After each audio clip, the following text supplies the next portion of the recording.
Some of us are still selling mababang presyo, not just here in Laptop Factory, even sa mga other stores. We're not doing this para sirain yung ibang store because eventually, ganun din ang magiging presyo namin in the future. Kahit kami dito sa Laptop Factory is nahihirapan na rin kaming bilhin yung mga stocks na to dahil sobrang mataas. Actually nga, feeling ko nga, bawal nga ata i-share tong mga upcoming prices na to eh. Baka daw ma-disrupt yung market eh. Pero I'm doing this para at least inform ka kung ano ang magiging presyo in the future. Yeah, I do have connections right now with other brands. Kaya nalalaman ko yung mga rumors nila. Nalalaman ko, binabalita ko sa inyo. Chismosa yarn.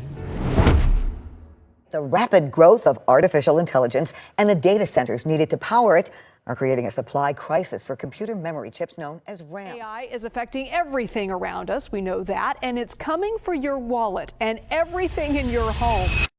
Good morning, good afternoon, good evening. This is Tito Dustin. Pasensya na kayo para medyo less energy ako ngayon dito sa video na ito because this is something bad information or negative information. It's about the price increase of the laptops. Well, you can actually skip this video if you don't want to hear kung ano yung mga bagong presyo ngayon ng mga laptops. But the reason why we're doing this video is to inform you kung ano ang magiging presyo soon ng mga laptops. Last month or so ago, gumawa kami ng video about the price increase is because of the Ramageddon, yung tumataas yung presyo ng RAM, na most of the components or yung mga chips are napupunta sa mga businesses rather than sa mga consumers na katulad natin. Kaya nga tumataas ang presyo because yung supply ay umuunti. Ngayon, this video is definitely I'll gonna tell you kung ano yung mga current prices or yung magiging prices soon ng mga laptops. Before we proceed, no, may kita nyo dyan, yung iba dyan ni-crop namin, yung iba dyan binlur namin. This is actually a protection din sa mga other stores. We're not doing this para sirain yung ibang store because eventually, ganun din ang magiging presyo namin in the future. They're just posting the suggested retail price. Actually, some of us are trying to sell it na nga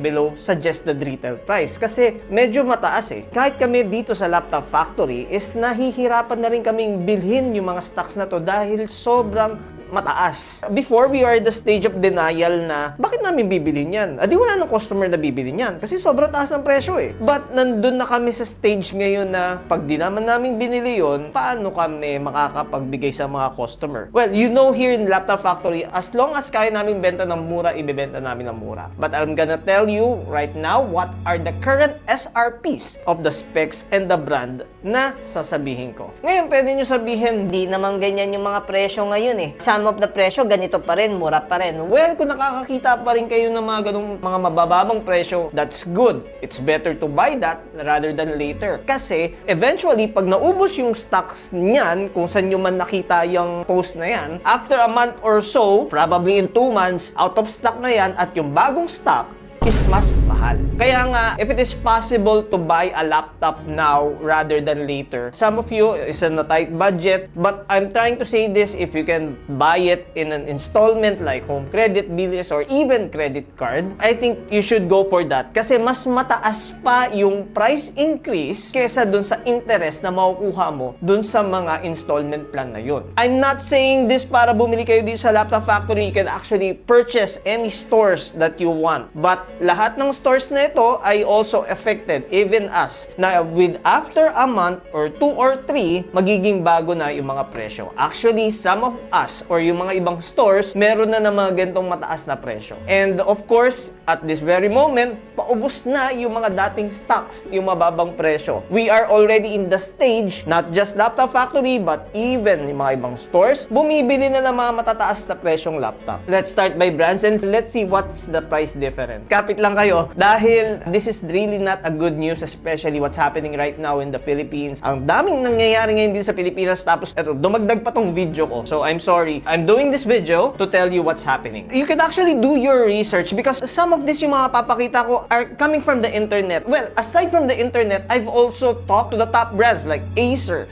Lenovo, HP, or Asus. Dun sa kanilang convention or dun sa kanilang events, nagsabi rin sila ng price increase might be up to and end of this year here, or some of them say na baka umabot pa to ng 2027. Pero, balik tayo, sasabihin ko lang sa inyo kung ano yung current na magiging price increase ng mga laptops. Now, let's start sa pinaka-common brand na most of you already know na tumaas yung presyo, which is the Apple products. I'm not gonna say about the iPad na because here in Laptop Factory, we're gonna more talk about laptops, okay? So, maraming salamat sa kumuha ng source na ito, no? You're gonna see there the MacBook Neo. The purpose of the MacBook Neo, dati, ang MacBook Neo is around 40,000, but now, it will be around 50,000. That's a 10,000 price increase. The purpose, kaya may MacBook Neo, is para makabili ng mura. It's actually ideal for student, pero ngayon, tumaas na ang kanyang presyo. Followed by the MacBook Air, na dating around mga 80,000, ngayon, magiging 90,000. That's also a 10,000 increase. What more yung MacBook Pro? MacBook Pro is from 110,000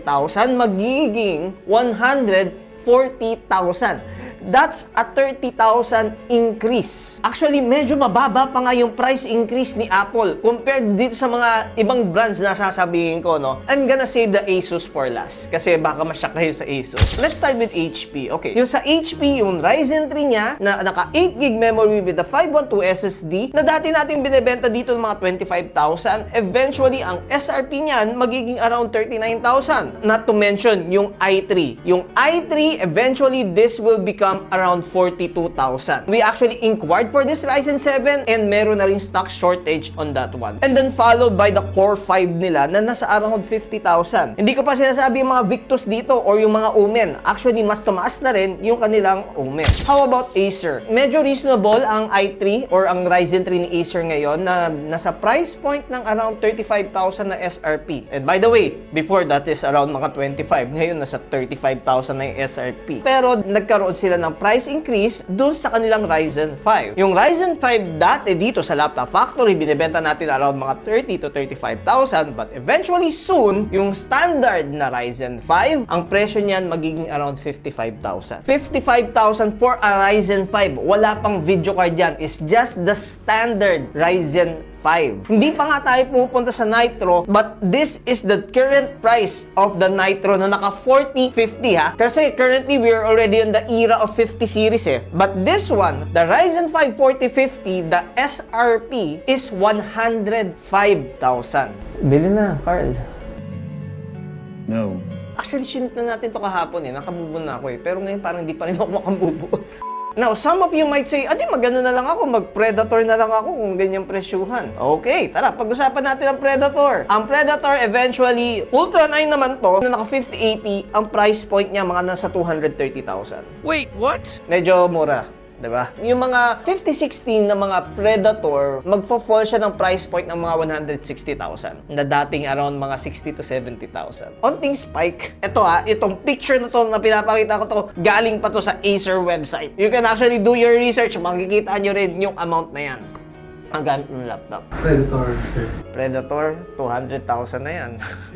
O, ibig sabihin, no, pag binenta mo pala yung second-hand laptop mo, paldo. Tumaas yung presyo kasi lahat ng laptops eh. Okay, next. Let's talk about Lenovo. Okay, so si Lenovo right now, wala kaming makitang mga i3 or Ryzen 3. Even dito sa Laptop Factory, nagkakaubusan kami ng i3 or Ryzen 3 na stocks ng Lenovo. Ang inalok sa amin is the Ryzen 5. However, this Ryzen 5 na alok nila sa amin, the SRP is around 56,000. Katulad ng Acer na nasa around 50,000. Ngayon, itong Ryzen 5 na ito, hindi pa siya LOQ. Let's talk about LOQ. Ang LOQ right now na naka RTX 5050 Ryzen 7, nagpa-price point ng 100,000. Na dating binibenta namin ng mga around 50 to 60,000, ngayon 100,000. No! No! No! Going back, no, speaking of second hand, I think isa sa mga best option. Katulad ng sinabi ko, I'm not here to sell. Other option that I'm looking forward is, yes, you can buy a second hand. But ingat lang tayo sa binibili natin second hand. Number 1, baka galing sa nakaw. Number 2, double check if kung may history na repair or damages ito. It is best na if you're gonna buy a second hand, dapat meron kang kaibigan na technician or may alam sa computer before buying it. Do I need to mention Legion? Kung magkano? Legion, nakita na rin namin ang price point ng mga nasa around 200 plus. Let's move on sa Asus. Dito kayo matutuwa sa Asus. Asus Core 3 or i3 or equivalent ng Ryzen 3. 8GB memory with a 512 SSD, SRP 55,000. Na dati naming binebenta o hanggang ngayon nagbebenta kami ng mga around 20 to 25,000. Soon, magiging 55,000. Para kang bumiling dalawang i3 nito. Yung bibili ka ng isang i3, dati, isang i3 mo 25,000. Ang i3 ngayon, katumbas ng dalawang i3 before. 25, 50,000. Kulang ka pa ng 5,000 kasi 55,000 nga ito eh. Okay, next, Core 5, 8GB memory, 512 SSD.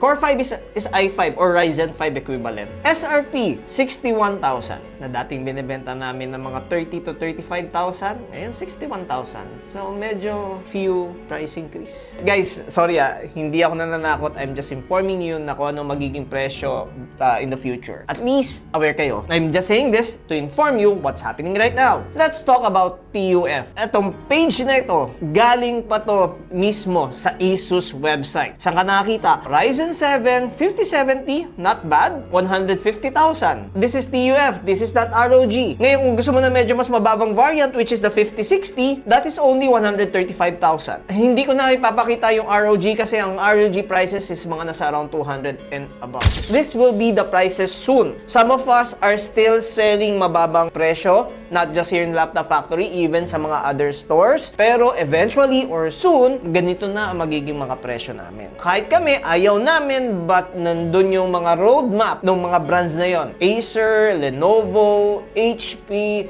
Asus, even Apple, and even yung mga China brands katulad ng mga Chewy, Thunder Robot, Ningmei. Kahit sila, nagtataasan na rin yung presyo. Medyo magiging mahaba lang kasi yung video kung papakita ko pa yung mga prices sa kanila. But I just give you a heads up or a glimpse kung ano magiging presyo soon ng mga laptop. Honestly, I don't want to share this video. Actually nga, feeling ko nga, bawal nga ata i-share tong mga upcoming prices na to eh. Baka daw ma-disrupt yung market eh. Pero I'm doing this para at least inform ka kung ano ang magiging presyo in the future. So, katulad sa sinabi kong sa previous video ko, i-update ko kayo kung may mga pagbabago. And right now, this is the current update. But don't worry, i-update ko ulit kayo kung tataas ba yung presyo o babalik yung presyo soon. Yeah, I do have connections right now with other brands. Kaya nalalaman ko yung mga rumors nila. Nalalaman ko, binabalita ko sa inyo. Chismosa yarn.